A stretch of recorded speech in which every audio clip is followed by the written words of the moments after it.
بسم الله الرحمن الرحيم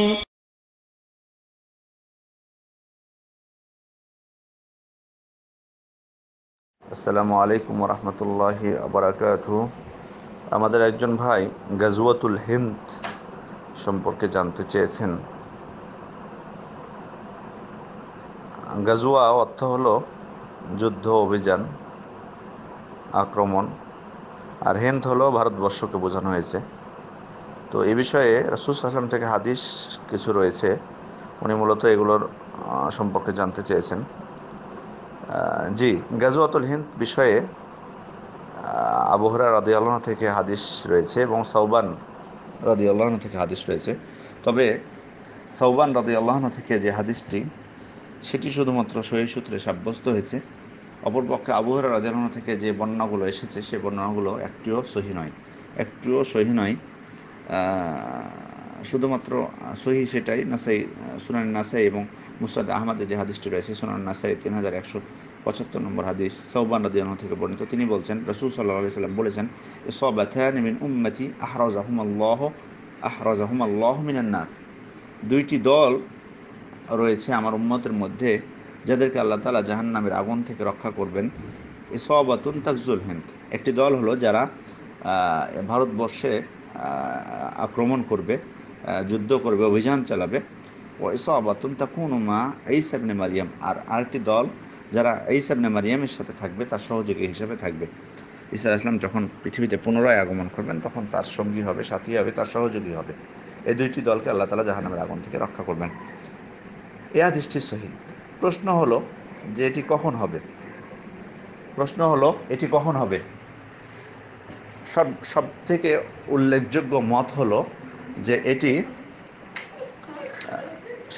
সব থেকে উল্লেখযোগ্য মত হলো যে এটি হবে, এটি অলরেডি হয়ে গেছে, এটি বাস্তবায়ন হয়ে গেছে।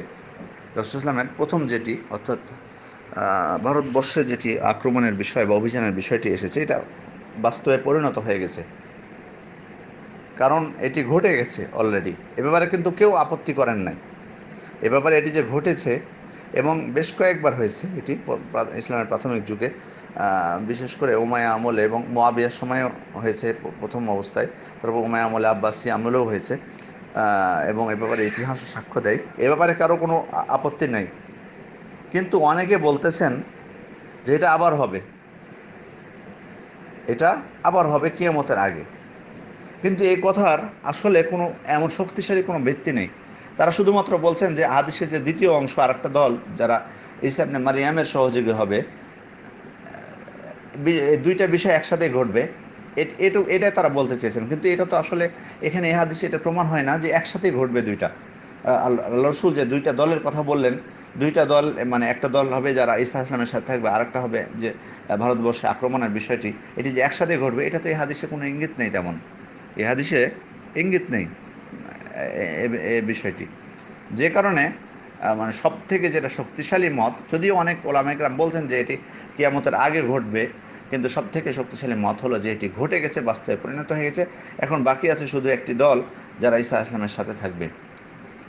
আর এটা বলা যে না, এর দ্বারা কিয়ামতের আগেই হবে, এটা বোঝানো হয়েছে, এটা কিন্তু শক্তিশালী, এর কোনো এমন কোনো ভিত্তি নেই যেটা এটা প্রমাণ করে যে এটা কিয়ামতের আগে হবে। কারণ এটা যেহেতু ঘটে গেছে, একটা জিনিস আল্লাহ রসুল ভবিষ্যৎবাণী করে গেছেন, আল্লাহ তাআলা তাকে ওহীর মাধ্যমে জানিয়েছেন, এখন তিনি বলে গেছেন যে এটা হবে, এবং অলরেডি রাসূলের মৃত্যুর পরে হয়ে গেছে। সেই বিষয়টুকু আমরা যদি বলি যে রাসূল সাল্লাল্লাহু আলাইহি ওয়াসাল্লাম এটিকে বুঝাননি, বরং বুঝাইছেন কিয়ামতের আগে যেটা হবে সেটাকে বুঝিয়েছেন, আমাকে তো প্রমাণ লাগবে এটা।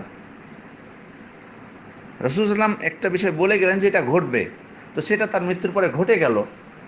তো আমি যদি এখন বলি যে ওটা ঘটে গেছে ঠিক, কিন্তু রাসূল ওটাকে বুঝাননি, আবার ঘটবে ওটাকে বুঝিয়েছেন, তাহলে আমাকে প্রমাণ লাগবে না? অবশ্যই শক্তিশালী প্রমাণ লাগবে। কিন্তু এর কোনো শক্তিশালী ভিত্তি নেই যে এটা কিয়ামতের আগে হবে, কারণ ঘটে গেছে, ওটাকেই আল্লাহ রসুল বুঝিয়েছেন। এবং এটাই হচ্ছে সব থেকে অগ্রাধিকারযোগ্য মত। আল্লাহ তাআলাই বাস্তব সঠিক বিষয়ে অবগত। আল্লাহু আলাম। আসসালামু আলাইকুম রহমতুল্লাহ।